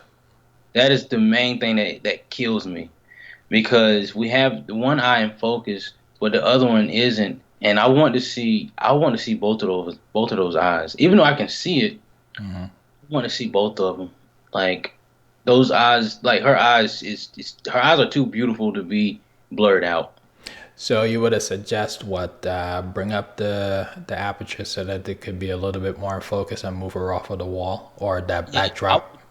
I would I would close my aperture down to like f4 probably. F4 might I think F4 would have been the sweet spot for this. And I think F4 maybe 2.8, but I really think F4 would have allowed um, allowed the photographer to have both of those eyes in focus. Also, um, what is it? You might be able to work with your focus points on your camera as well. So it looks like you might have shot it on autofocus probably, but I probably would use my like when you look into the viewfinder, you can select where you have your um, you can select your focus points. Hmm. I think like with this particular piece, he might have had like all the focus points lit up, but the camera will select just just one spot. But that's something else you gotta be careful of. But honestly, man, that's just a small thing. Hmm. I think I really think that if that had been in focus, man, I think this would have set this image on a whole different level. But honestly, like I said, it's just a small thing, and I really like this a lot. Um, Dang. And one other thing I would probably say, and again, this is just really, really minuscule. If you take a look at the right of her face and you see like the cloth, you see a little bit of the blue kind of like peeking out. Now, I probably would have cloned the that blue out a little bit. You see what I'm talking about? Yeah, on the right side is a crack. I see it. Yeah, Yeah. yeah, like yeah. So, and again, that's just minuscule, man. Like you can ignore exactly, you can ignore what I said because regardless of what I say, I think overall this is just a beautiful image. I really don't have any complaints except for what I just said. Um, yeah, I mean, I think that's about it, man. That's in terms of composition, that's the only thing I could think of. It's beautiful. This is damn, it's beautiful. Yeah, Excuse my it's an amazing image. All right, so now let's move on to the last item, and I think this is probably the only part where I probably get really nitpicky, language. and that's the post production. So as far as the subject is concerned, as far as the post production is concerned, in my opinion, I think it's fine. The only thing that's a little bit distracted to me because I think it's not totally out of focus too much is the background. Those little wrinkles in the fabric in the background. It would have been cool if he could have probably get that out in post, or even I wouldn't say move the subject because I'm guessing that's where the light was, and he probably was using the light wherever it was and trying to create this portrait, which was totally fine. Mhm. But I would have just, yeah, I would have tried to just clean up the background a little bit. And that's about it with the respect to the post production. And maybe, and again, this is nitpicky, and maybe the flyaway hairs on the back of her neck. That's about it. Oh, okay. All right. So for me, man, like, as far as like the background goes, uh, this is. I don't think they need. I don't think it needs to be touched at all. I think it's completely fine. Um, as far as the flyaways go, man, the same thing. Like, and again, this is all This is just Subjective. it's just me. Subjective. Yeah, exactly. Subjective. I think everything is fine. But my thing though, again, this is just really nitpicking. The eyes. I would love to see those eyes lit up just a tad bit more. You see what I mean? You see what I mean? Probably Oh, dodge. okay. Got it. Got it. Not so much the whites, but what is it? Not the black area, but Yeah, I know. iris. The iris. No, that's Yeah, not the iris. I don't know what it is, but the color of her eyes. I put it like that. Pop it a I, little bit. yeah, I would just make that pop just a tad bit. That's the only gripe that I. It's not even a gripe. It's just a suggestion. That's the only thing I see with this. Yeah. Um, but overall, though, man, like I mentioned before, I think this portrait is freaking beautiful. Um, like I think like the flyaways and the wrinkles in the background, I think they actually add to it. Um, Well, you love I, the green, yeah, so you bias. yeah, man, yes, indeed, man. I mean, I'm biased, but I mean, overall, man, I think I keep saying it, man, but I think this is a beautiful piece. Yeah, it's Look, I wish I had shot it. yeah, it's a great image. Yeah. All right, so that is it. I was looking at the comments as we were doing this, and I'm not seeing any questions coming through with Okay. respect to these images. So I'll just switch it over to you really quick. And you know, do you have anything going on? Like, do you do any workshops, Photoshop tutorials? Do you do any of that stuff? Anything Um. coming up? Honestly, man, like I get this question a lot, but as of right now, I don't really do any workshops because personally, I feel like I'm still at the stage of my career where um, I have a lot more to learn before I actually start doing workshops. I feel like I haven't been in the game. Even I've been doing this for a little while, but I haven't been in the game long enough to actually start giving out workshops and whatnot. But that's just a personal feeling that I have. I know some people might say, What the heck is wrong with you, man? You need to be doing workshops. But nah, I don't. I want to. I want to learn a lot more before I start uh, doing workshops, man. I would be one of those people who would be like, yeah, what the hell is wrong with you? But I totally could respect, what you're saying, Mm, I, it's definitely good to, as far as like an artist like yourself, I think it's definitely good for you to like find, who you are, what build up your knowledge on whatever it is that you're trying to focus on. And then once you feel like you accomplished, or not accomplished, because I don't think as artists we ever really accomplish, yeah, yeah, our stuff. But once you feel like you have acquired enough of your information, then you could then yep, give it out to the rest of the community. yeah, exactly. That's how I feel. Yeah. So where can people find you? Well, you can find me on Instagram at Bryce Chapman Photo, and that's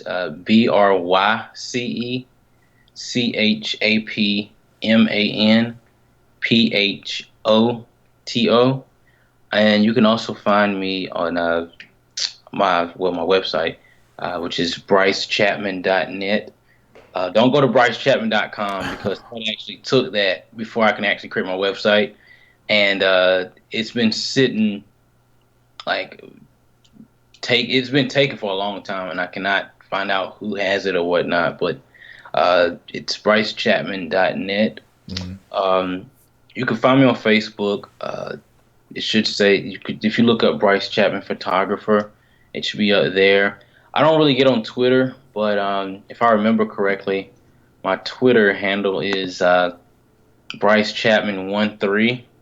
I think that's it. But it's not really. I don't really get on Twitter often, but I think I start implementing Twitter a little bit more. Um, let's see, but that's basically it, man. If people want to add me as a friend on Facebook, by all means, they can. Just look up Bryce Chapman. You'll see a picture of me with a whole bunch of photos. Um, yeah, man. Like I'll be more than happy to add whoever. Just don't come on my page or no BS. Because I ain't happy. But yeah, man. Like those are the main places you can find me at, man. Awesome. I just put your Instagram in the chat. Okay. So anybody looking to follow him on IG, that's where you could find him. I know you have another IG, which I don't know the Yeah, offhand. it's literally it's the same exact as my normal IG, except for I have the letter two after it. So it's Bryce Chapman Photo 2, Okay. and that particular Instagram is focused solely on my nude work. Even though my main Instagram is like a mix of everything that I do, my portraits, my nudes, my conceptual stuff or whatever. Like my second Instagram is literally for just strictly nude work. So yeah. And it's crazy because I created that Instagram back in like October. Mhm. And already I have like 3,800 followers. Wow. And it took me literally a few years to get to 3,000 followers, man, on my main Instagram. But hey, it is what it is, man. I don't, you know, numbers don't really bother me. So Yeah, you just have to stay focused on what you're trying to create, right? exactly. Um, so is Bryce Chapman 13 is your Twitter. Yeah, yeah. So I just put that also in the chat. So if you guys want to follow Bryce, look him up on Twitter. I put his website in the description. I'll update the description to reflect his Twitter and his IG as well. But right now, if you look in the description, it's his website, and you could go to his website, and also it could link you to his Instagram and Twitter on his website as well. So this has been amazing. I learned a ton. I really am enjoying these guest appearances because I just sit back and I get to, soak in so much knowledge from all these other creatives like yourself. So I sincerely appreciate you taking the time out to be part of this show and sharing your work and your knowledge with us because it's, everyone learns from, everyone learns from different from other people differently, and they pick up little things here and there. They get inspired by, you know, the littlest thing. So they might have seen some of your work today and be like, whoa, okay, I need to change directions, you know, or, oh, I was doing that wrong and now I could just actually do it the right way, or whatever, you know. But I really sincerely appreciate you hanging out and sharing everything with us. So before we go, you have any last words for the people? Honestly, man, like I think I probably said a mouthful already. But I'm glad you had me here, man. I've never done anything like this before. This is pretty, like I mentioned earlier, it's like really new to me, and I really enjoyed it. Like I I loved it, man. Even though I could talk forever, but I don't want to go overboard with it, you know. But I'm appreciative of the opportunity to come on here and talk, man. I Yeah. appreciate it. Well, it was a pleasure having you. So, folks, if you guys enjoy this content, if you enjoyed the show, like I said, join us tomorrow. We're going to have another live broadcast where we're going to be talking about turning expressions into sales. So if you're interested in on the business side, today we talked all about photography. But if you're interested on the business side of photography, join us tomorrow at 8 p.m. where we're going to be talking, like I said, taking expressions, turning expressions into sales. So join us for that tomorrow. Now, that being said, guys, if you enjoyed this video, please go ahead and give it a big thumbs up. Put some comments down below. That's after this video is no longer live. Put some comments down below. Share this video with your friends and family. And guys, if you got this far in this video and you haven't subscribed yet to the channel, what are you waiting for? Go ahead and hit that subscribe button. And some folks don't like this, but stop being a stalker. All right. So I'll see you guys in the next video. Take care.